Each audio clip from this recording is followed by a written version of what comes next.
Bonsoir à tous. Ce soir, pour notre 41e conversation céramique, eh bien, nous sommes en direct de Taïwan. Et en ma qualité de vice-présidente des Amis du Musée de Sèvres, eh bien, je suis heureuse d'accueillir Shaoyin Li, professeur associé depuis 2012 au département des relations et culture ethnique à l'Université nationale de Donghua à Taïwan.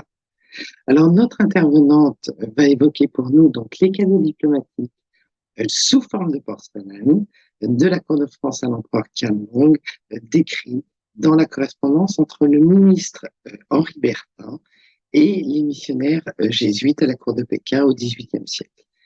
Donc, les liens de Shaoyin Li avec la France, et plus précisément Paris, semblent relever de l'indéfectible. Après des études de littérature chinoise à l'Université centrale nationale de Taïwan, eh bien, Shaoyin Li a étudié l'histoire de l'art à l'Université Paris 1er Panthéon-Sorbonne.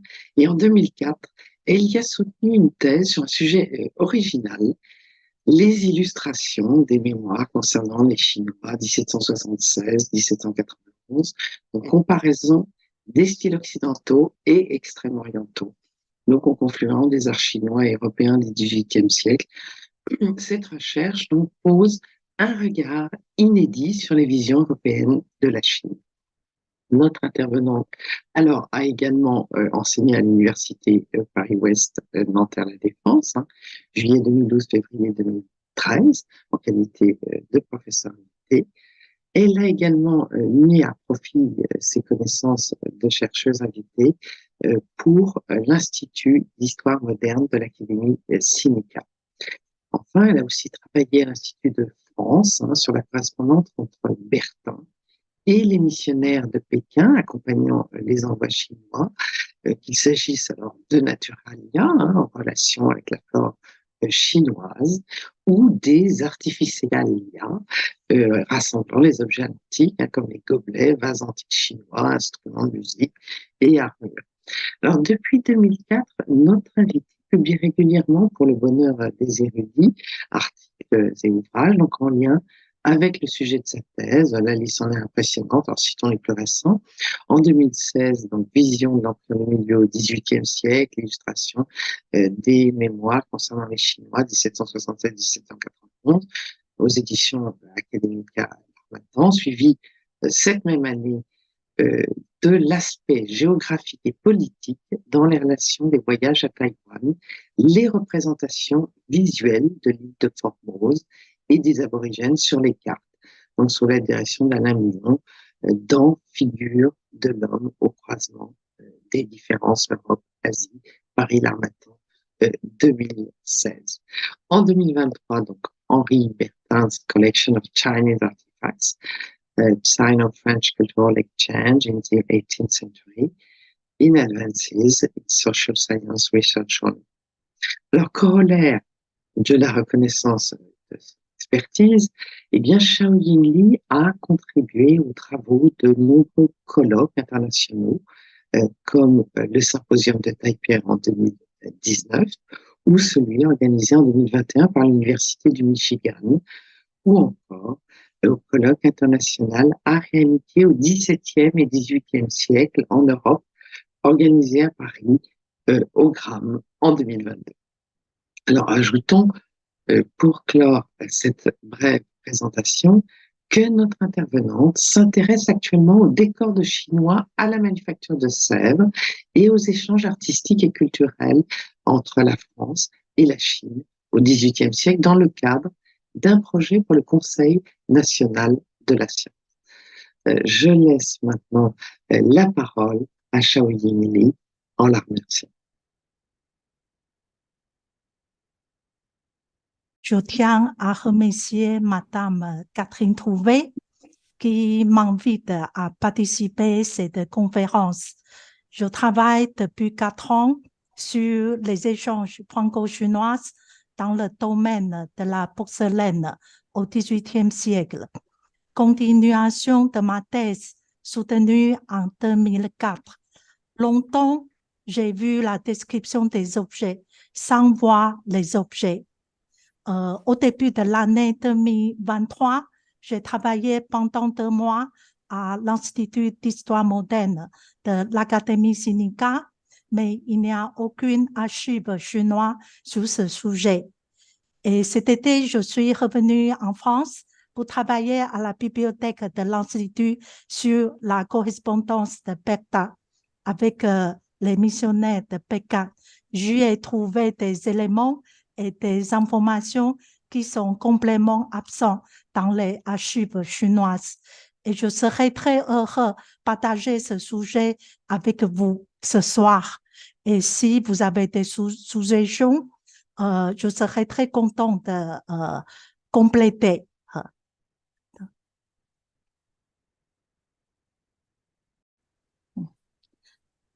D'abord, voici mon plan. Le contexte chinois, franco-chinois au XVIIIe siècle, l'intention de Pékin. Et je vais vous décrire la correspondance et les envois entre Pékin et le missionnaire. Donc, comment ce sont des archives dans l'Institut. Et aussi les acteurs. Les acteurs, ce sont Pékin et les missionnaires en Pékin. Comment ils ont envoyé des objets, comment ça a été écrit dans correspondance.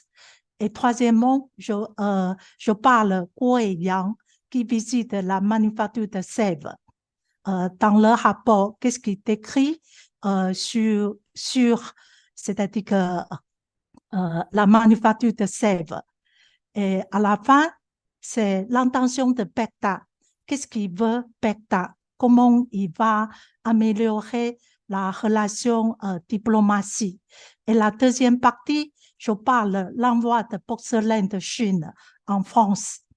Et les missionnaires qui ont envoyé des objets, c'est-à-dire que pour Pékin, pour enrichir le cabinet de curiosité de Pékin. Je prends quelques objets comme tasse à thé, peinture, et aussi cela devient modèle pour sève et nouvelle technique, le style néoclassique. Et la troisième partie, c'est l'envoi de porcelaine de sève de France en Chine comme cadeau diplomatique. Et j'ai basé sur les travaux de Madame Marie-Laure de Rochebrune, qu'elle a bien travaillé. Donc, j'ai trouvé dans les archives des éléments, le parcours des envois qui se chargent de transmettre les porcelaines de sève et aussi à quel moment offrir un cadeau à l'empereur, la réception des objets par la cour de Qianlong. Et la quatrième partie, c'est les conséquences de ces envois. Quel est l'impact sur le plan diplomatique et les relations entre la France et la Chine? Quelles conséquences sur le plan iconographie et esthétique en Chine? Cette conférence vise à interroger le contexte franco-chinois au XVIIIe siècle. Pourquoi Pékin, les missionnaires de Pékin se chargent d'envoyer les porcelaines de sève et les porcelaines chinois? Que signifie de l'envoi d'objets de luxe? La manière dont ces objets ont été envoyés, qui sont les personnes qui les transmettent? Matériellement, quelles sont les questions qui se posent? À quelle occasion les missionnaires peuvent-ils offrir un cadeau à l'empereur? Je l'ai trouvé dans les archives. Quels sont les choix de Pékin pour les cadeaux? Quelle est leur utilité en tant que vitrine de savoir pour la France? La réception des objets par la cour de Qianlong sont-ils favorables ou défavorables?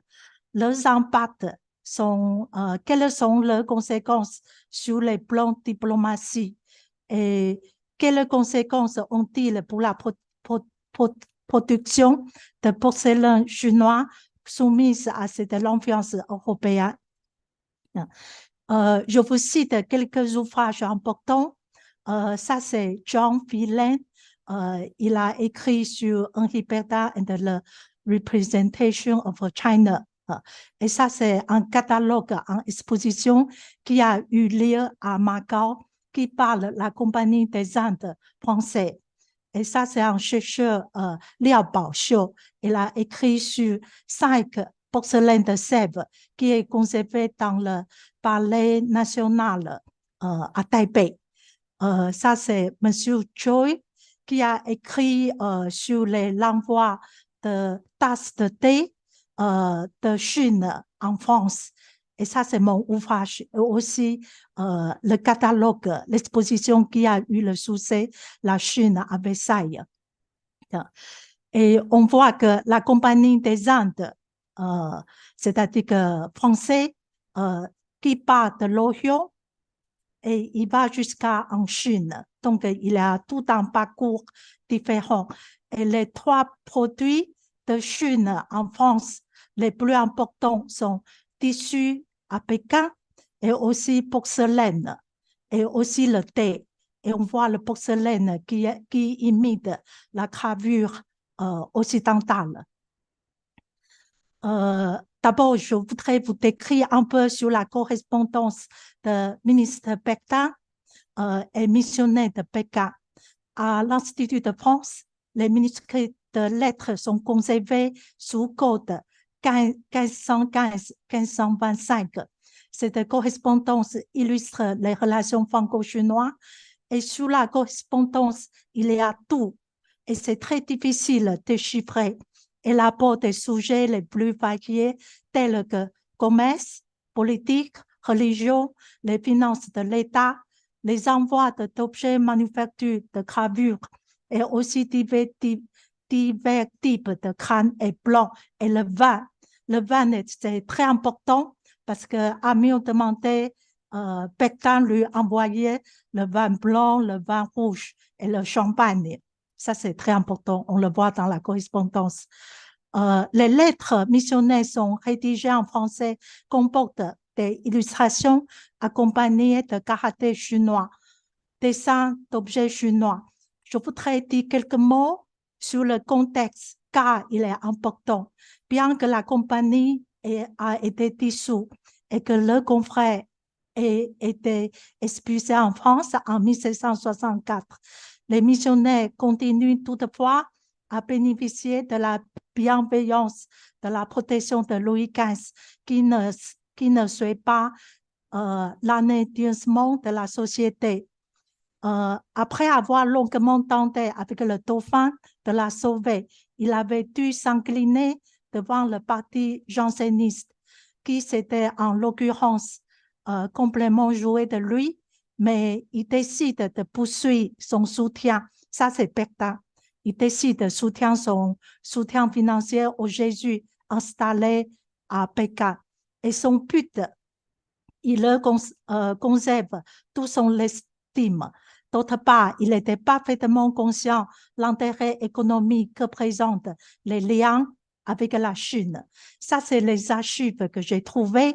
Ça, c'est les lettres à Amiot avec notation de Pétain au-dessus. Ça, c'est une page que Amiot écrit, c'est-à-dire que le dessin pour décorer le cabinet chinois de Pétain à Paris. Donc, il a des caractères chinois. Et ça, c'est la lettre de Pétain qui est écrite. Et là, c'est une lettre de Pétain commande porcelaine de Sèvres. Et ça, on voit aussi les caractères chinois. Et je voudrais décrire un peu les acteurs. D'abord, le Pétain, ensuite Guo Yang. Henri Léonard Pétain est un personnage pivot dans cette relation franco-chinoise. Ça, il s'occupe beaucoup de missions importantes. Le plus important, c'est la Compagnie des Indes de la manufacture de porcelaine. Pétain souhaite que la France s'inspire le modèle chinois pour améliorer ses manufactures, son agriculture, son élevage, son commerce. Et son fonction l'amène à s'occuper de la Compagnie des Indes. Et il entretient une correspondance avec un missionnaire afin de récolter les informations précises. D'une part, l'agriculture, la fabrication de porcelaine, et d'autre part, l'histoire antique de la Chine, qui suscite un débat intellectuel dans le milieu scientifique et l'académie. La correspondance devient les ouvrages d'une collection. C'est Pétain qui payait le frais de publication. Mémoire concernant la Chine. C'est le premier tome, 1776, et le dernier, c'est 1791. Ça, c'est Pétain, et ça, c'est le missionnaire Amiot, fait par Panzi. Et ça, c'est le portrait de Sibo, avant qu'il mourût. Et Guo Yang, il est catéchume de 20 et 21. Il désire retourner en Chine par un bateau de la Compagnie des Indes, mais ils n'ont pas l'argent. Du coup, ils font appel à Pétain. À cette occasion, le rencontrer pour la première fois. Et formé auprès de jésuites, il s'installe depuis 1751 en France. Ils ont mal du pays et ils songeaient à retourner en Chine. Et dans la tête de Pétain, il a déjà réfléchi. C'est-à-dire qu'il réfléchit que ces deux personnes, une fois ils sont retournés en Chine, ils peuvent devenir procureurs des informations. Pétain les retient toutefois, donc il prépare d'abord. Il les retient toutefois en France et leur fait visiter les manufactures de français, la manufacture de Sèvres. Et une fois revenu dans le pays, Guo Yang devient informateur privilégié les Français pour ce qui concerne les secrets de fabrication des porcelaines. Mais finalement, comme la fabrication de porcelaine est très secrète en Chine, finalement, ils n'ont pas beaucoup trouvé. Et je n'ai pas trouvé les portraits de Guo Yang, mais je trouvais les gravures qu'ils ont appris en France pour vous montrer. Dans ces points, je voudrais vous montrer, c'est-à-dire que dans les visites de manufactures de Sèvres, les rapports de Guo Yang, il écrit, c'est-à-dire que les points de vue, les qualités de la porcelaine chinoise sont caractérisées par la finesse de la matière et le brillant de sa couleur. Et il trouve les Chinois ne savent pas représenter les figures humaines, ni décorer, ni modeler les formes dans leur diversité. Et ils trouvent les Chinois, dans les porcelaines chinois, il n'y a pas de figure humaine. Mais après les échanges de porcelaine de Sèvres, à l'époque de Qianlong, on commence à avoir des figures humaines sur le porcelaine. Donc, il y a des grands changements. Et voici les citations. Pétain, il voulait se procurer la technique. Les techniques de fabrication constituent le premier centre l'intérêt du ministre. Dans ces lettres, on voit qu'il me reste à vous parler de quelques objets d'utilité, de curiosité pour lesquels je m'intéresse. Le premier est un mémoire pour me procurer tous les matières dont on fabrique la porcelaine dans l'état progressif de préparation où elle se trouve, depuis la matière brute jusqu'à la porcelaine parfaite de Jingdezhen, avec tous les outils qui servent à cette fabrication. Dans les lettres correspondances, on voit que Pétain accompagnait ses présents directives politiques.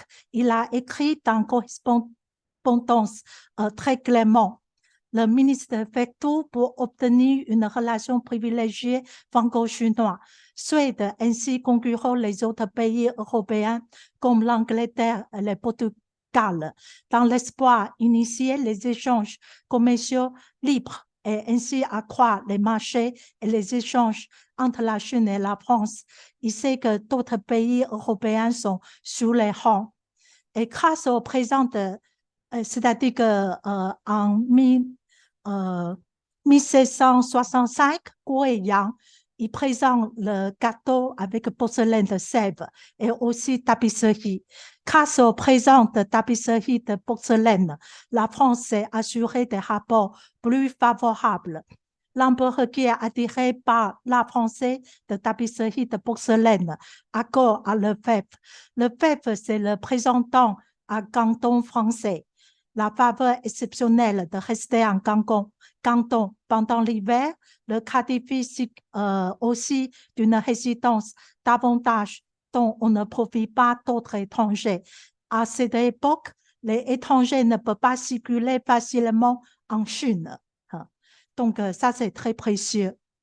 Aussi, le bateau français qui peut rentrer dans le port premièrement, ça, c'est aussi davantage.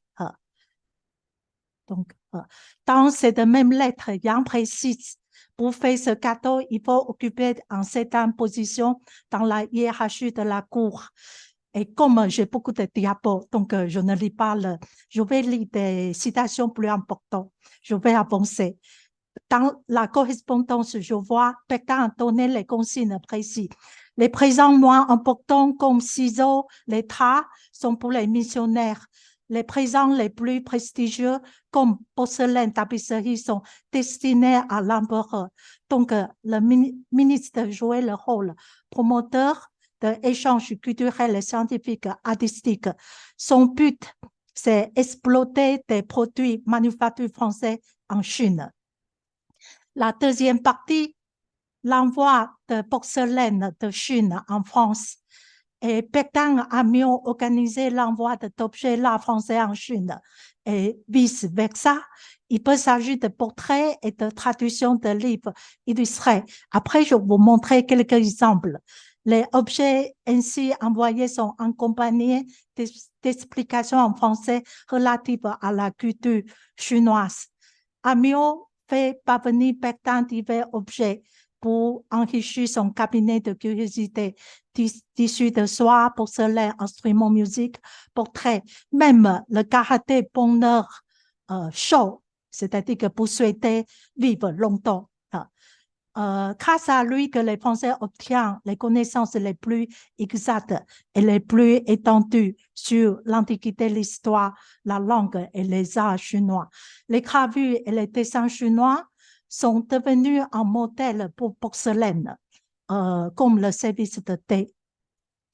Qu'est-ce qu'il envoie, c'est-à-dire à Amiot, le He Pu'er Cha, le thé de Pu'er, Chen Shi Mo Yue, le recueil des aussi唢呐, instrument de musique. Donc, c'est très varié. Et dans une citation, j'ai trouvé que Yang envoie la porcelaine chinoise à Pétain en 1768. Et 1765, il emmène la porcelaine de Sèvres en Chine. Et 68, il envoie la porcelaine chinoise pour la France. Et je vais dire ce qui est le plus important. 24 tasses, autant de soucoupes, 2 assiettes, café théière. Donc, il envoie café théière. Et aussi 6 cuillères, cheval, un bœuf, aussi 2 enfants, 2 autres enfants. Et aussi dans le travail de Monsieur Choi, il est l'antiquaire. Il a beaucoup travaillé sur le Sanqin Chawa, la tasse à thé avec le verre de poème de chinois. Une lettre 23 septembre 1766, Amiot écrit à Pétain. 2 tasses avec le couvercle sur lequel sont des vers faits par l'empereur lui-même. La 2e année de son règne, que j'ai traduit en français le moins mal que j'ai pu. Donc, la poésie est écrite par l'empereur. L'empereur boit du thé, Meihua, Fosho, Songshi, sont 3 variétés de plomb pour le thé, puis avec l'eau issue de la neige. La poésie est produite dans le bol, dont plusieurs exemplaires furent réalisés. L'empereur a fait plusieurs exemples. À l'occasion des fêtes importantes, l'empereur offre ce bol aux fonctionnaires pour inciter les fonctionnaires à garder la dignité de ne pas pratiquer la corruption. Amiot reçut ce cadeau et il l'a envoyé à Pétain. Amiot a traduit les vers publiés en 1770. Pétain possède cette tasse dans sa collection et il est à conséquence. Il a connu la culture du thé de l'empereur Et à l'occasion de ce qu'on l'envoie de porcelaine, il commence à envoyer tasse à thé. Il a commencé à courage l'envoi, la tasse du thé et le service à thé de Sèvres. Et ça, c'est la三清茶碗梅花色不腰佛手春。Et ça, c'est traduit phonétiquement. Et ça, c'est traduit littéralement. Et c'est publié en 1770. Et deuxièmement, c'est le portrait de Qianlong peint par Bonzi. Ça a été très connu en France. Il n'en reste qu'une gravure. Et j'ai trouvé quelques citations intéressantes. L'empereur enchanté du portrait du jeune homme, suspendu le travail. Il expliquait comment il voulait être peint de face, non biais, parce que à la manière chinoise, c'est de face. Comment on le fait en Europe, donc pas de biais. Et l'empereur exige que son portrait soit réaliste, comporte des hits. Il insiste. C'est mon portrait qui peint, il ne faut pas qu'il me flatte. Il en est de même des hits de mon visage. Il faut avertir le peintre de les faire paraître davantage. Il faut tous les représenter, ne pas me faire paraître plus jeune que je suis. À 80 ans passés, il serait extraordinaire que je fusse sans hit. Il insiste à voir le hit. Et aussi, l'empereur accepte de consacrer son temps. Il doit être fait la pause. Donc, majesté plus de 7 heures au cours de 6 séances différentes. Et c'est très long pour l'empereur. Et l'empereur accepte de consacrer son temps. Il emploie à lire quelques placettes. On lui apporte bien fréquemment. Donc, l'empereur continue à travailler. Et ça, c'est un recueil de poésie de Qianlong, parce qu'il aime beaucoup écrire la poésie. Et cette poésie, il y a des portraits de son 20 ans, 30 ans, 40 ans, 50 ans, 60 ans, 70 ans. Et c'est bon. J'ai vu dans les archives que quand Bonzi a fait le portrait, il demandait, il fait le petit, il fait le plus petit, parce que le portrait c'est pour Qianlong. Il fait le plus petit et a mieux l'envoyer à Pecta. Et ça devient la frontispice de mémoire concernant le chinois, le biscuit Qianlong et le blague de Qianlong. Du coup, ça devient cette... et ça, c'est très connu en France. Le Huang Chao Li Qi Tu Shi, son livre, le vêtement est conforme à ceux de l'empereur, suivent les motifs illustrés des objets rituels de la cour impériale. Pecta en reçoit un exemple. On y apprend l'empereur est vêtu une pelisse de fourrure qu'il est le seul à avoir le droit de porter. Et il y a des chercheurs qui travaillent sur le Huang Chao Li Qi Tu Shi, qui est un projet très important, codifier tous les rituels, bronze et aussi vêtements. Et ça, c'est de ouvrage. Et Pecta a mis le portrait peint par le Bonzi à la disposition des artistes de la manufacture royale de Sèvres. La gravure de Qianlong figure dans le frontispice mémoire concernant le chinois et aussi le dessin de portrait devient modèle de la plaque réalisée à Sèvres par Asselin et dans le catalogue de la Chine en Sèvres. Non, à Versailles a beaucoup travaillé. Que je pense que c'est Vincent Peschan, il a écrit aussi Marie-Laure Rochuprune, Doreur à 16 heures, qui est certainement également l'auteur de la dorure raffinée. Et je voudrais souligner l'importance, parce que ça c'est déjà travaillé, acquis par Louis XVI, 1776. Donc cette plaque, il est dans l'appartement du roi à Versailles. Et en 1779, sur l'autre de Pecta, une deuxième plaque est achetée, mais cette plaque est envoyée en Chine. Malheureusement, ils sont restés dans la chambre de Bonzi. Et ça, c'est la citation en 1784. Il a écrit Amiot a demandé Banzi. Je me suis informé auprès de M. Banzi l'usage qu'il a fait, la statue en pied de l'empereur, du portrait peint sur porcelaine de ce prince. Il m'a répondu, il garde la statue dans sa chambre. Il ne se rappelle pas ce qui s'est devenu le portrait. Et puis, il a toujours cru que M. Bourgeois s'acquittait pour lui de se tenir parce que ce n'était pas son canal. Il reçoit vos bienfaits. Donc, finalement, ça n'a pas allé jusqu'à l'empereur. C'est-à-dire que ça restait dans la chambre de Banzi. Et l'ancien ministre acquiert personnellement le 3e plaque. Et aussi pour l'histoire en portrait en biscuit de Qianlong, réalisé par le riche. Et dans ce sujet, je voudrais souligner seulement l'importance. Les premiers exemples de portraits en biscuit de l'empereur sont vendus à la reine Marie-Antoinette. Et c'est aussi la même date, 1776. La duchesse Mazarin et aussi Madame Adélaïde. Ces achats montrent le succès de ce biscuit auprès de la famille royale.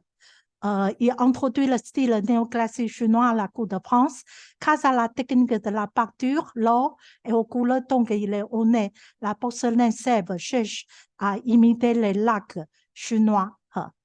Et j'ai encore trouvé l'autre exemple qui a aussi travaillé déjà, c'est-à-dire par l'autre chercheur. Il y a l'autre dessin emprunté par le cabinet de Pétain. Pétain a reçu un recueil de planches de Yu Zhi Geng Zhi Tu, table embellie du labourage et du tissage, envoyé par Amiot. Des scènes tirées ce ouvrage montrant la culture du riz. Et ça on servit de modèle pour le décor du service à thé. Il s'agit de scènes agricoles. Donc, parce que Pétain, il encourage l'agriculture en France. Il demande beaucoup les agriculteurs chinois comment ils font pour améliorer l'agriculture en France. Et l'utilisation de l'or, les contours chinois, les à plat, révèlent un style néoclassique. Et ce qui est marrant, c'est ce qui est intéressant. Dans le cabinet de curiosité de Qianlong, ce recueil figure aussi, et c'est un blanche illustrée, figure suspendue au mur. Donc, c'est simultané, les deux rois ont été intéressés. C'est Yu Zhi Geng Zhi Tu, empereur de Kangxi, et aussi l'article par l'autre chercheur était publié. Et j'ai un peu essayé de faire des scènes. Par exemple, celui-ci, c'est un élément, sont comme ça. Et aussi, le bœuf avec le personnage, ils sont cultivés. J'ai un peu essayé. Et ça devient une peinture ensemble. Et on voit le contour l'or sur la tasse. Et troisième partie, les envois de France vers la Chine comme cadeau diplomatique.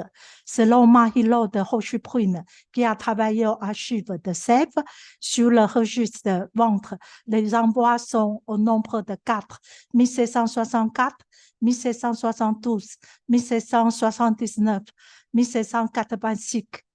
86. Aussi, je tiens à remercier M. Vincent Bastien. Il m'a fourni c'est-à-dire un document sur le 4e, l'achat de enregistrement. Et figure dans les registres les différents envois et les commandes, les nombres objets de porcelaine, leur forme et leur prix. 4 l'envoi, quels sont les sujets? En 1764, ça c'est écrit dans l'article de Marie-Laure de Rochebrune.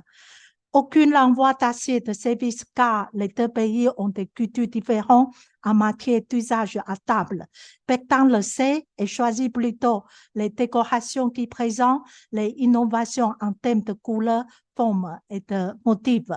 J'ai fait un peu de tableau sur les 4 envois 1764, cette vase et 10 sculptures, aucun service de table n'est fourni, mais ce sont des techniques porcelaines qui sont présentées de différentes manières.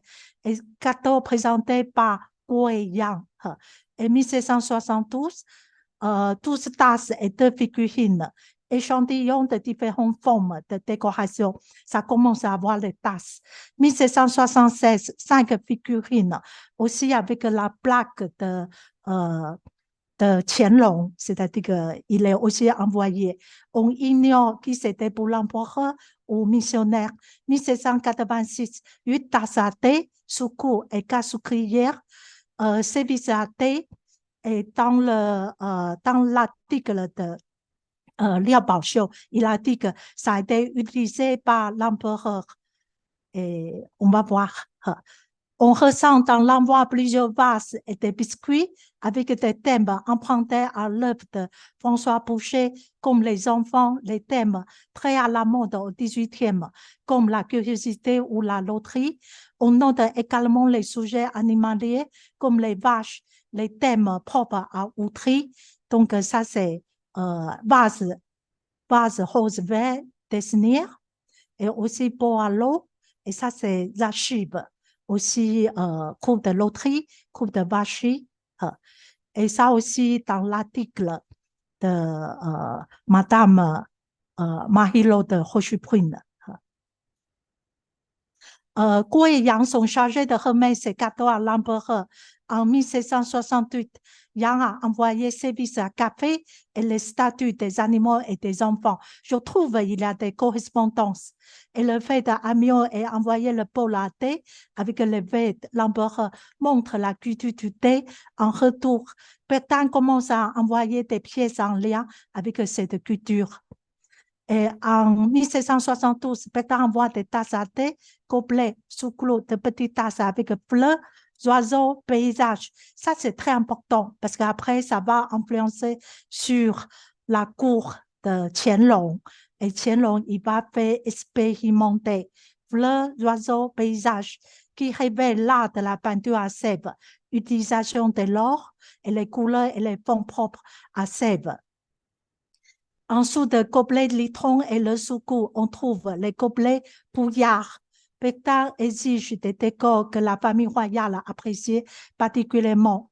Parfois, ce sont des tasses de Pétain chez lui-même ou des cadeaux qu'il reçoit ou commande pour les cadeaux diplomatie destinés aux autres pays comme l'allemand ou l'espagnol. Et c'est-à-dire que Pétain choisit les pièces en lien montrant comment le thé est servi avec du lait en Europe.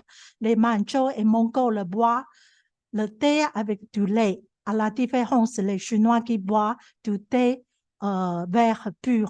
Et ça, c'est le 72, les envois.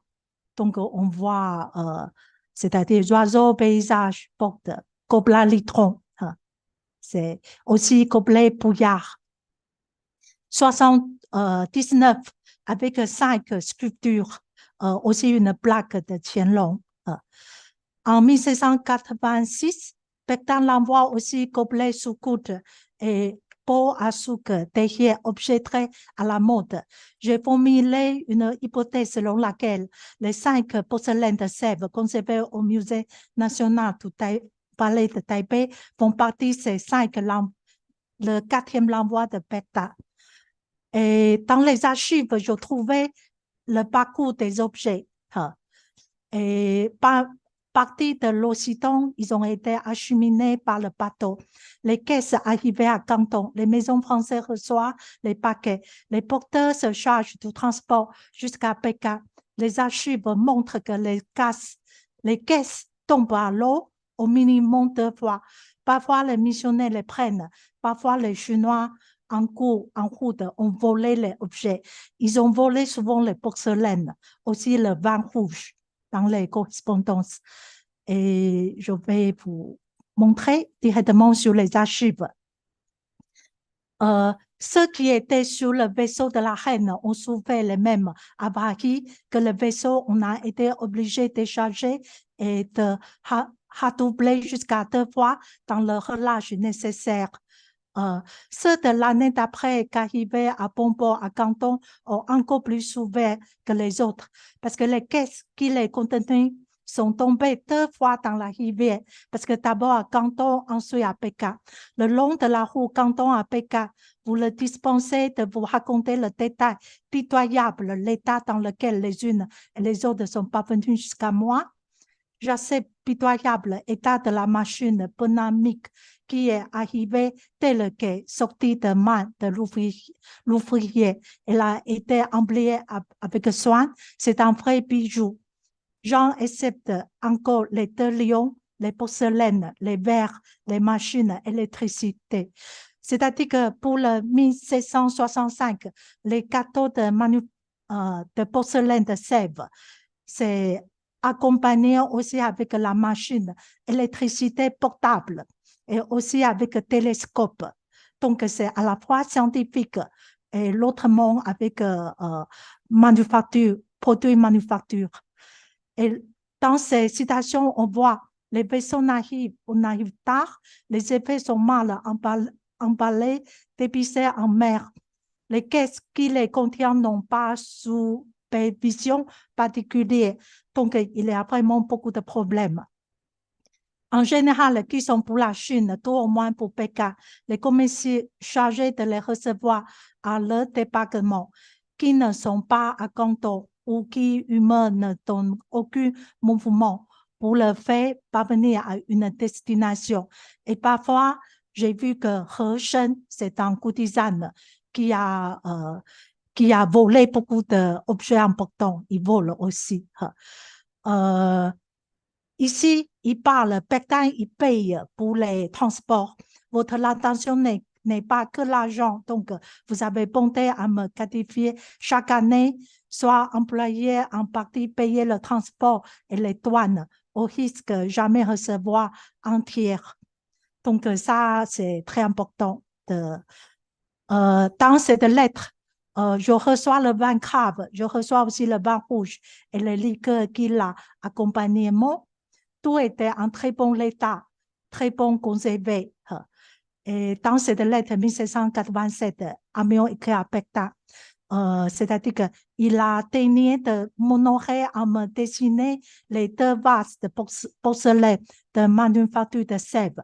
Ils sont décorés dans le cabinet de l'empereur. Donc, c'est très précieux. À quel moment ces précieuses porcelaines ont-elles été offertes? Amiot indique que lors de l'anniversaire de l'empereur, tous les tribus, tous les représentants des autres pays offrent successivement des gâteaux. D'abord les missionnaires portugais et eux des autres pays, puis les missionnaires français. Cette lettre est importante, donc je vous lis, c'est 1786. Malgré des autres si positifs, les princes, les grands, les mandarins de la capitale, les princes qui ont le droit d'offrir un cadeau à Sa Majesté chaque année pour contribuer à la célébration du jour de sa naissance, ont vu qu'il était de leur devoir de lui offrir cette année. Ceux qui ont pu se procurer de plus précieux, chacun suivi son rang. Les missionnaires français et portugais ont suivi leur exemple, comme ils ont coutume de le faire dans ces sortes d'occasions. Les bienfaits du roi de votre canton nous avons mis au large. Ce que nous avons offert non seulement a été reçu, car c'est un faveur qui n'est pas petit. Quand l'empereur daigne recevoir qu'on lui offre, c'est encore très bien reçu. Les porcelaines de la porcelaine royale, surtout les 2 petites tasses avec le secours et le sucrier, à l'imitation quelques pièces, j'avais l'employé ici, ont mérité une attention particulière de la part Majesté. Donc, ça, on le voit dans les archives. En 1789, 10 octobre, Amiot écrit à Pékin.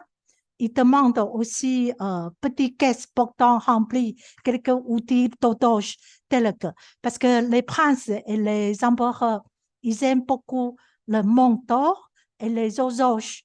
Et les horloges et le manteau, il faut réparer. Il faut vraiment réparer. Remplir quelques outils d'horloge tels que ceux qui servent à fondre les pignons, les roues, les verres de montre, les cartons portatifs, les miroirs de poche, d'autres curiosités, la nouvelle invention telle propre à être partagée. Et ça, c'est très important parce que c'est apprécié. La réception de porcelaine à Sèvres, les Chinois trouvent que l'utilisation de l'or, la peinture est originale, les couleurs aussi. Pour ce qui est la sculpture et le biscuit, les Chinois ne fabriquent pas de sculpture de grande taille comme celle de Sèvres. La technique chinoise a mis l'accent sur la finesse de la pâte, la matière transparente. Quant au sujet biblique mythologique des Chinois, les ignorants ne s'y intéressaient pas. Et cette citation 1790, 20 août, c'est-à-dire que Amiot écrit à Bertha. Les peintures de la Torue sont ce qui estime plus. Il avoue, ils n'ont rien à leur opposer dans ces deux genres. Mais en revanche, il prétend quand la finesse de crâne à la transparence, les porcelaines du premier lot l'emportent sur la nôtre. Pour ce qui est ce qu'on appelle chez nous biscuits, ils n'en font pas de grand cas. Les puces, portraits, les écules sont moins estimés parce qu'ils ne se connaissaient pas. Ces sortes de représentations ne font naître dans leur esprit aucune idée. Ils aiment assez boîtes, pieds, supports, blocs pour mettre les peintures. Surtout, ils étaient coloriés. C'est-à-dire que les Chinois aiment l'aspect pratique. Mais ces sortes d'objets étant regardés comme des objets de luxe, on ne peut guère les offrir à l'empereur dans les circonstances où il est étiqueté qu'on lui offre quelque chose. Donc, ça, c'est, il a bien décrit clairement. Et dans la lettre, il a dit, Sa Majesté a distingué les deux vases porcelaines imitant l'arc, 3 exemples de bataille. Ils sont mis comme ornement dans son cabinet. Et aussi, dans cette lettre, M. Amiot m'a remis votre part de très jolies tasses de porcelaine de Sèvres. Ce dont je vous remercie. Je les présenté à l'empereur. Et maintenant, nous allons voir les caractéristiques 5 pièces de porcelaine de Sèvres dans le National Palais. Le Musée national de Palais possède deux ensembles Soukou à thé. Je vous montrerai. Ça, c'est le nom transcrit en français. Il a un nom en chinois. Et pot à sucre en porcelaine blanche. Ces porcelaines de Sèvres ont été comparées, inspectées par le chercheur Liao Baoxiu. Il a été constaté qu'il s'agit de tous les récipients pour boire du thé avec un sucrier couvert. Ces deux tasses de soucou étaient emballées dans la même boîte. Lors de l'inventaire de palais de Qin, il était numéroté consécutivement. Donc, c'est 1, 2, 3, 4, 5. C'est 5 porcelaines de Sèvres. Et je vous décris un par un. Le pot sucre en porcelaine blanche est décoré alors en forme blanche fleurie dotée en couvercle apprise en forme de fleur dotée. Il est de 1783. Il y a encore deux sous-coudes à elle à fond bleu ornés en motif à l'or. Motif centre de panier fleur à dater 1776, celle de motif de flèche datant 1786. Les deux tasses à décor floral étaient fabriquées en 1786. Donc, dans le registre, c'est-à-dire que dans les archives, le numéro de collection de ces deux ensembles de tasses et soucoupes, ils ont conservé dans le taille police de lié, c'est-à-dire qu'ils sont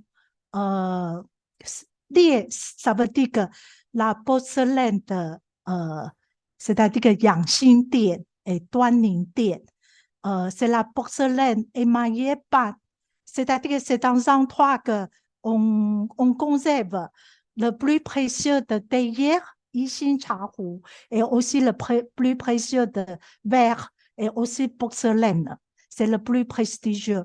Et ils sont tous stockés dans le Duanning Dian, objet précieux à l'entrepôt de gauche à droite. Le pot à sucre, il est encore le rang plus élevé, il est dans Lu. Lu, c'est dans le Yangxin Dian. il est dans Récipient Yangxin Yangxin, c'est l'empereur, il va utiliser dans la vie courante. Donc, c'est vraiment prestigieux. Il fut également livré avec une boîte en bois fabriquée par le bâtiment de palais de Qin. Quand l'empereur trouve c'est important, il ordonne, il faut mettre une boîte particulière. Et en bref, ces tasuku et bosuku sont probablement été introduits dans le palais de Qin à la fin de période de Qianlong.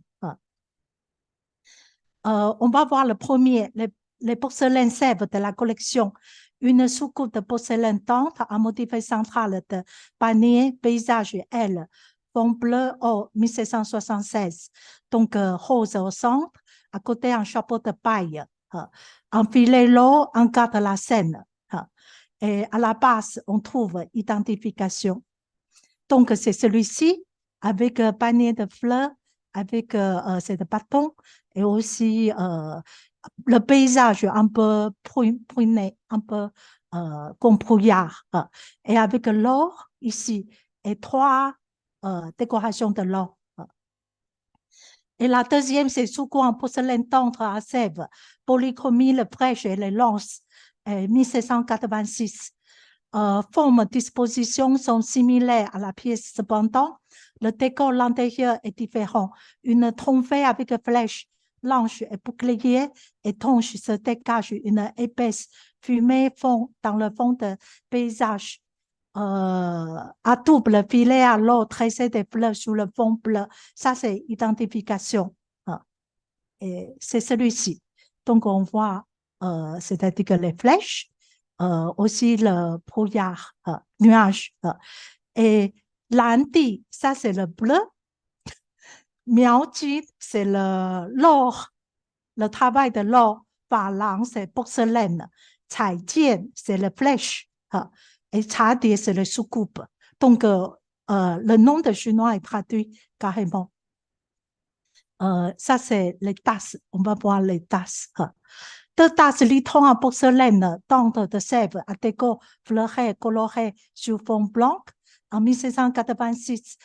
Entre deux filets bleus à points longs, sont pas minuscules, fleurés avec un motif serré central. Deux roses, une c'est rose, une c'est l'autre fleur, entourée d'une guirlande orientée à l'or, à partir inférieur le filet rosé minuscule. Et c'est le sucrier le plus précieux. Il est déjà identifié dans le Palais national à Taipei. Ça, c'est le sucrier. Ça, c'est la boîte. Blanche, c'est-à-dire que porcelaine blanche, travail de l'or en fleurs et gaiwan avec couvercle. Donc, c'est prestigieux avec ce bois. Pot à soie en porcelaine dure à sèvres a pris forme de bouton d'or 1783, décolore sur le fond blanc, blanche fleurie. Et ce qui est entré dans le palais après le 48 années de règne, Qianlong était privilégié par l'empereur Gaozong. Gaozong, c'est Qianlong. C'est pourquoi une boîte en bois a été fabriquée pour protéger. Les influences de la céramique française sur la palais de Qin. La conséquence de cet envoi, c'était très intéressant. Qianlong a élaboré un laboratoire de manufacture expérimentée et la vice-directrice de palais, de musée Palais National. Elle a fait une exposition, elle a beaucoup travaillé sur ce sujet et utilisé l'or et la peinture sur porcelaine comme le montre les tasses, le service de thé. Il a fait en manufacture expérimentée. Dans le contexte général, dans les archives chinois, à cette époque, il y a un changement de matériaux. Beaucoup d'objets ont été fabriqués en porcelaine, comme l'instrument l'offrant pour les l'hôtel des ancêtres, les plumes de chapeau, les poules, les lampes témoins en cours occidental dans la peinture de missionnaires avec les animaux réalistes, des objets antiques, les jeux de taux Versailles. Qianlong, il voulait un peu avoir le jeu de taux de Versailles. Il demandait Benoît installer des jeux de Versailles à Yuan. La botanique européenne, la perspective en peinture. Tout ça, les verres, les horloges, la montre sont des amis, les cadeaux importants. On peut offrir à des princes manchots, aux gens de la cour qui les appréciaient. Les porcelains appréciés des Chinois sont également les supports de l'horlogerie. Dans le travail de Shi Jinfei, elle a beaucoup travaillé sur, c'est-à-dire que les porcelains chinois qui subissent l'influence européenne. On s'appuie sur les modèles occidentaux, on imite à Canton les fleurs, les personnages occidentaux.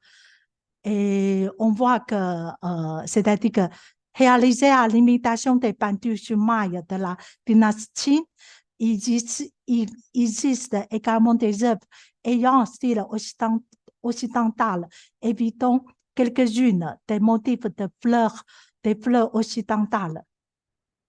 Les œuvres peintes sur le thème figure de paysages occidentaux sont devenues la caractéristique la plus importante de l'épargne de Guang. Guang, c'est Canton. Il est à Guangfa, le canton qui fabrique le porcelaine.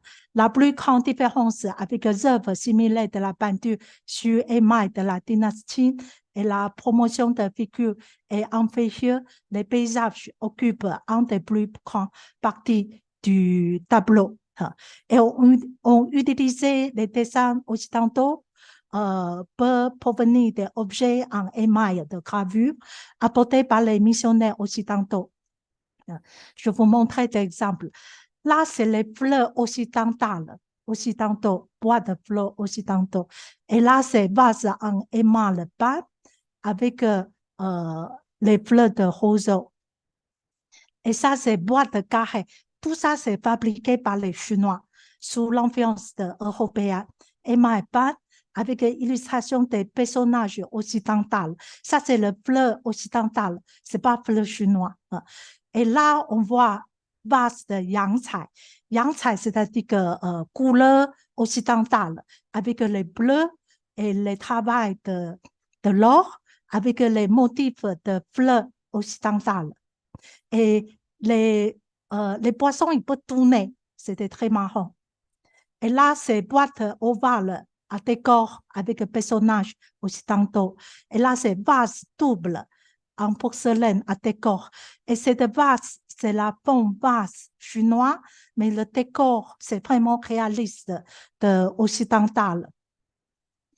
De tels exemples peuvent être vus dans les œuvres de bronze d'émail peintes par le palais Qing pendant la période Kangxi. Le nom, c'est-à-dire que Kangxi, il imite le bronze, mais très peu d'exemples. Le nombre d'émaux peints produits par le douane de Guangdong pendant la période Qianlong a augmenté. Peut-être en raison de fonctions il remplissait, méritait au plus grand l'intention à l'avenir. Peut-être il y a l'influence de porcelaine de Sèvres.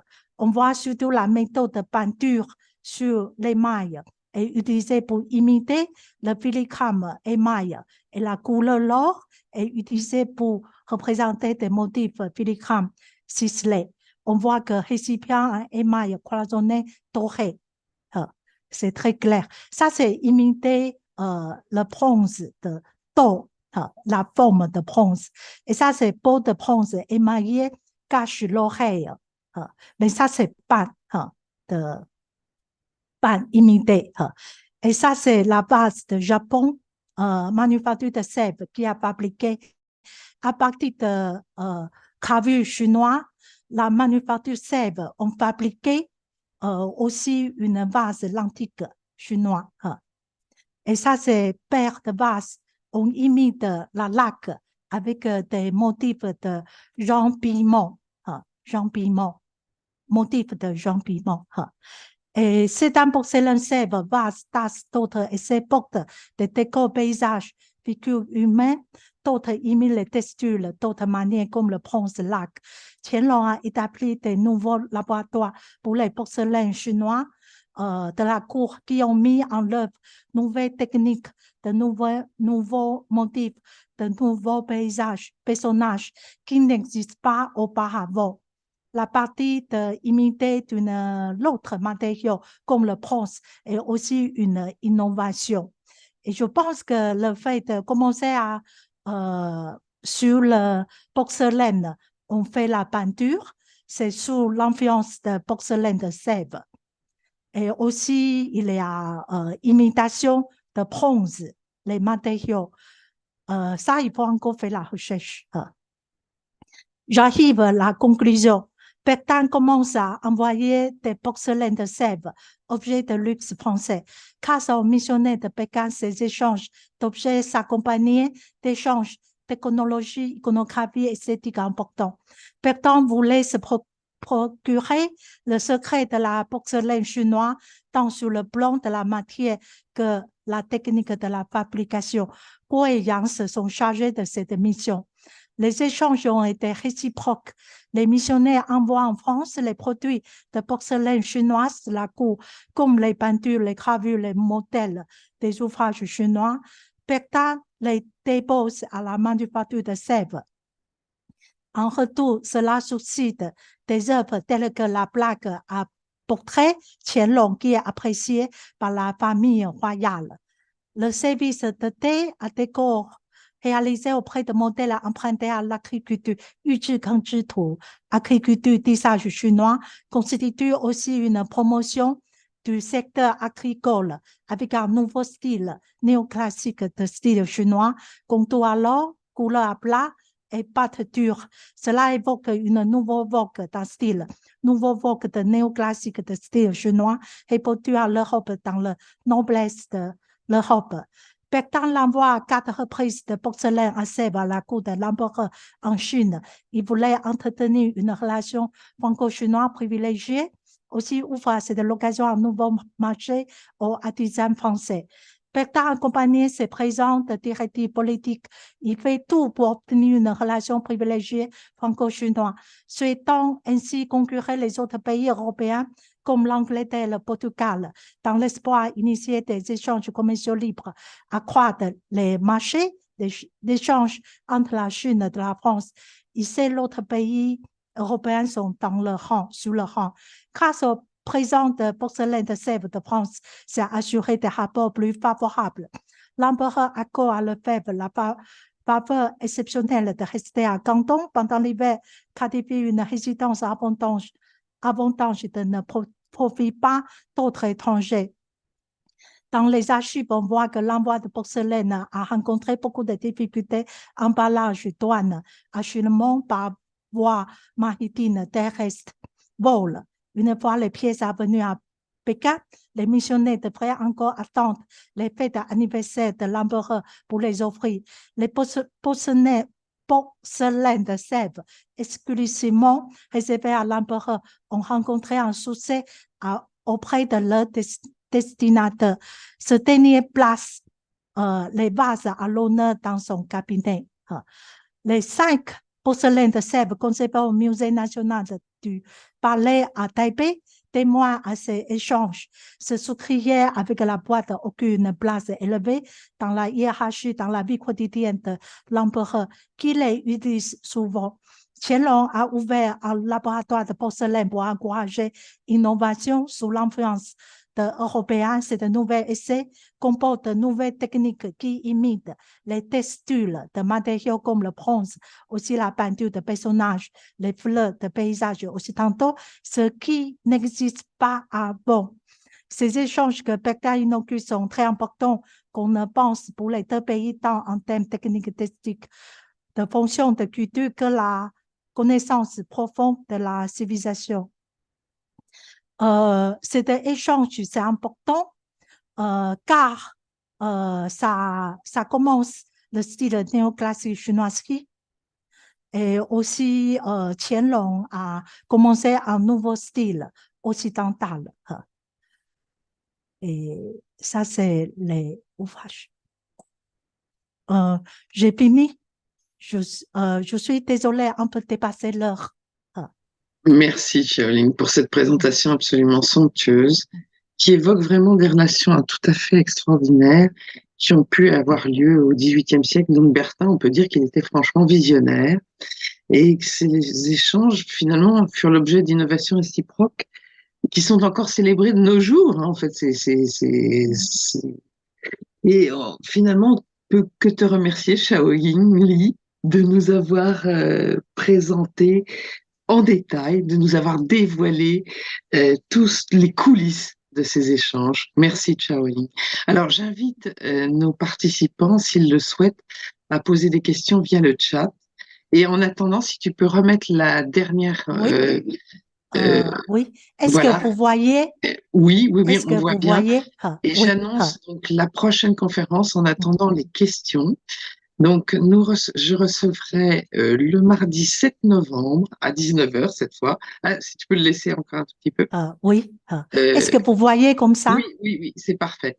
Je Oui. reçois Olivier Morand, qui est responsable de l'Hôtel Lagare et doctorant en histoire de l'art, et qui nous présentera justement les collections de sèvres contemporains de l'Hôtel Lagare, situé près d'Avignon, à Cavaillon. Une collection, je crois, une des collections les plus importantes de Sèvres contemporains. Merci. Combien de porcelaines européennes, donc Sèvres, Meissen, etc., sont conservées dans les collections impériales à Taipei et à Pékin? Je Combien? sais qu'il y a des porcelaines de Meissen et aussi il y a de l'autre pays. Et je pense ils ont plus de 70. Plus de Ils ont 60. nombre à Ah oui, Taipei. À Pékin, je ne sais pas. à Taipei, il y en a quand même 70. Avec comment on dit, Bienhu, le parfum, le parfumerie petit, comment on Oui. dit, j'ai oublié le nom, Bienhu, et aussi avec les boîtes. Il y en a pas mal. Non, mais Oui, d'accord, mais en flacons de termes, parfum. mais de toute façon, à Taipei, il n'y a que 5 porcelaines de Sèvres. Oui, c'est sûr. Ça, Mais c'est il y a sûr. des porcelaines de Limoges. Ah, il y a des porcelaines de Limoges, Il y d'accord, a ok, porcelaine de Limoges et aussi de Meissen et d'autres pays également. d'accord. Et tu sais pas à Pékin ce qu'il y a. Tu n'as pas su À le nom. Pékin, il y en a aussi les collections de porcelaine de pays européens. Mais je n'ai pas vu Sèvres. Tu n'as pas Il y vu a Sèvres, donc, aussi des salmons de Meissen et aussi de l'autre pays. Il y en d'accord, a aussi. d'accord. Non, mais parce que c'était pour savoir, bon, s'il y avait en fait trace de toutes les pièces qui ont été envoyées. Où est-ce qu'elles sont, toutes ces pièces? Lequel? Ben, les autres que tu as mentionnées dans les 4 envois, il y avait une liste de pièces impressionnantes. Donc effectivement, celles de Taipei, elles font partie du 4e envoi. Mais les premiers, Oui. second et 3e envoi, où sont les pièces? Je pense que premièrement, quand on l'envoie, c'est pas tous les porcelaines sont arrivés à l'empereur. Peut-être il Ouais. n'y en a que quelques-unes, mais Hum, c'est sûr qu'il y a deux vases à l'antique de manufacture de Sèvres hum. qui décoraient le cabinet. Peut-être ils y sont encore. Ah. Donc il faut aller voir. Mais dans les catalogues, je n'ai pas vu. D'accord. Dans les catalogues, Tu as pas vu. oui, j'ai vu des horloges. J'ai vu aussi comment dire, des terres, la terre terrestre. Et aussi autre chose de flacons parfumés. Mais je n'ai pas vu T'as pas vu. Non, mais c'est manufacture pas de grave, hein, sève. voilà, Oui. d'accord. Et juste une dernière question. Les émaux.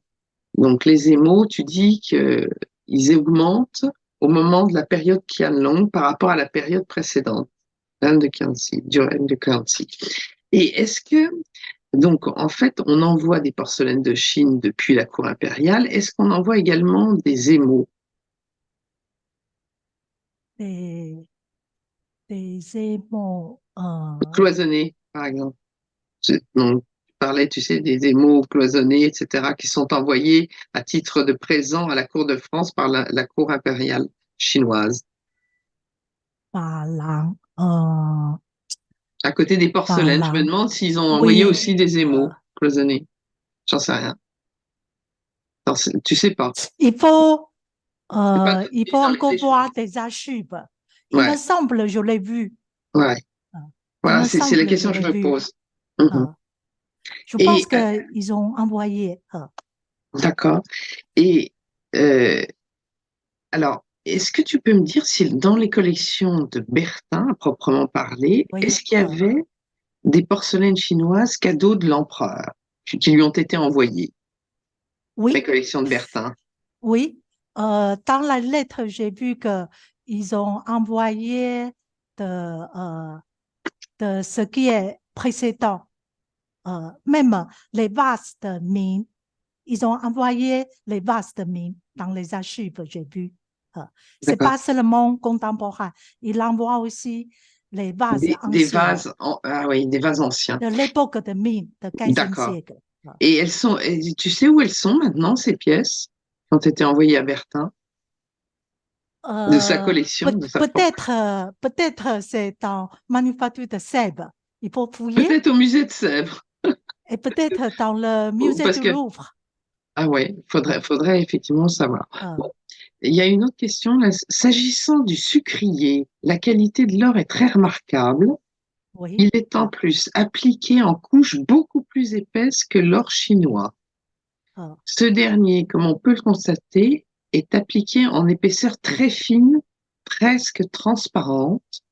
Je pense que c'est la raison pour laquelle cette pièce a été suffisamment chouette pour être envoyée en Chine. Donc ça, c'est euh, Antoine Delbis qui nous envoie oui, ça. je C'est le pense que chimiste. c'est bien dit. C'est bien Voilà, dit. c'est le Il y chimiste a, de la manufacture. il Enfin, y a un esthétique qui plaît les Chinoises. Par hmm. exemple, mes étudiants, quand ils voient les cinq, ils trouvent le plus beau, c'est le sucrier. Ah, il trouve Je pense aussi. qu'il y a quelque chose qui plaît esthétique chinois, qui veut plutôt simple, élégant et la matière fine. D'accord. Donc, je pense que Antoine, il a bien souligné. Et Bon, bah alors, d'ailleurs, je ne peux pas résoudre cet été, je suis dans la documentation de Sèvres. Et pour le sous-coude, c'est-à-dire le travail lourd, oui. je n'ai pas trouvé ce qui est comparable.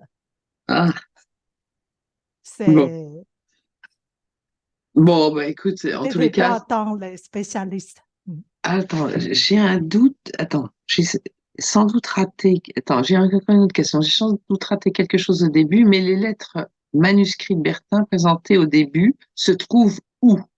Où se trouvent les Se, lettres? se trouve à la bibliothèque de l'Institut de France. Ouais, Parce que là, c'est-à-dire que ce sont des manuscrits. Henri Gautier a beaucoup publié, mais il y en a beaucoup qui ne sont pas publiés. pas Et encore publié. comme ce sont des directs, c'est-à-dire que Amiot, Bourgeois et Goyang, ils envoient directement à Pékin. Et je pense que les lettres ont été confisquées après la Révolution. Et l'Institut de France les achetait, les achetait. Et là, ils conservent tous les, tous les événements importants. Parce que dans les archives chinoises, il n'y a aucune description sur l'envoi porcelaine, c'est-à-dire que manufacture de Sèvres. Ah, Donc, mais ah oui. dans Mhm. les lettres, il décrit, et j'ai aussi cherché dans le centre de documentation de Sèvres, voir des archives de Pékin, mais il ne mentionne pas. C'est-à-dire que je n'ai pas trouvé. En fait, la question, c'est les archives. Est-ce qu'il existe des archives de la cour impériale qui mentionnent les envois de ce type qu'on peut retrouver actuellement, Euh, ou elles ont disparu, ou il n'en a jamais euh, existé, ou je ne sais pas. euh, je voudrais vous révéler une vérité. C'est-à-dire qu'au début de l'année, pendant 2 mois, j'essaye fouiller. En Chine, il y a des archives qui s'appellent Huoji Dang. Huoji Dang, c'est tous les jours, il va soit changer, soit noter les objets Mhm. dans la cour, comme les verres, les porcelaines, les peintures, tout ça. Et tous les jours, il note. Et j'ai consulté feuille par feuille, 1776 à 1786, Mhm. pendant ces périodes. Mais je n'ai pas trouvé. Je n'ai pas trouvé le nom de Oui. porcelaine chinois. Mais après ce travail d'archives dans l'Institut, j'ai compris parce que les porcelaines sont envoyées euh, 2 ans plus tard.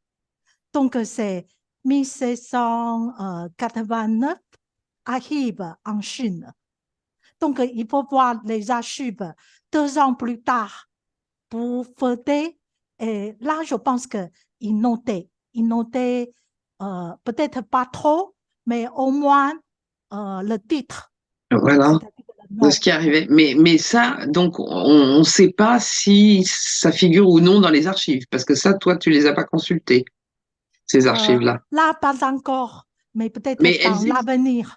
elles Hein. existent, ces archives, en chinois. Ça existe. Ça Voilà. existe Donc, chaque normalement, on tombe. devrait retrouver les pièces. Normalement, on devrait. Si Mais ils sont remarque, disposés dans le palais, ouais. normalement, parce que le chercheur de Liao Baoxiu, il a trouvé sur les notations de feuilles du 19e siècle, qui fait partie de la cour de Qianlong. Mhm. Et il a réimprimé. Il a trouvé le titre de cette tasse et c'est Ouais. sucrier. Le titre seulement. Ouais.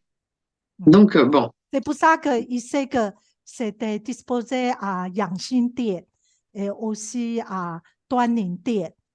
Du coup, ils savent que où se disposent ces objets. oui, parce que sur le nombre envoyé, enfin, déjà, il y en a très peu qui sont survivantes. Donc, Ils est-ce sont très que peu si on survivants. retrouve les archives d'origine, ben, on pourra savoir effectivement si ce qu'on a envoyé est parvenu ou s'il y a eu déjà des vols à la base ou des pièces cassées ou des pièces. Ah, ça qui est aussi très intéressant. Et d'ailleurs, ce qui est intéressant, c'est parce que c'est le moment de séparation de 1949 Hum. que Jiang Jieshi, il a Jean emballé Ketchek, tous ouais. les objets de le cité interdit. Et cette tasse est sous cou et aussi sous crier. Ils sont dedans parmi les objets. Voilà, ils ont été emmenés par Chiang Et Kai-shek à oui, Taipei. Tout à fait. c'était. Mais peut-être l'année prochaine, en mars, l'exposition à Pékin, ça ouvre franco-chinois. Vous trouverez Peut-être qu'on les trouvera manufactures, les les fameuses porcelaines de porcelaines Sèvres, de en Sèvres espérant. euh, qui ont c'est été, en qui sont manquantes. espérant. Eh Oui, bien, Shaolin, il oui. nous reste, Et d'ailleurs, je oui, voudrais compléter que je n'ai pas souligné. Pékin aussi des albums de vase peint, comment dire, c'est les albums qui peint les différentes formes de vases. Il dans a la- aussi la collection oui, de Bertin, il a aussi albums. une collection, tu veux dire, de porcelaine de Sèvres? Non, c'est-à-dire que les recueils Ah oui, de peintures et dessins oui, et sur lesquels on peint les porcelaines chinois. oui, Il a eu ces recueils. oui. Il a eu ce recueil, mais ça, il ne figure que les porcelaines chinoises sur ces Que des, recueils. oui, que des Ouais, porcelaines chinois. que des porcelaines chinois. D'accord. C'est Bon, ben, en tout cas, il me reste à vous remercier enfin, de cette brillante intervention. Bravo, bravo, parce que parler en français, c'est quand même formidable pour nous. En tout cas, une conférence extrêmement érudite, extrêmement bien documentée.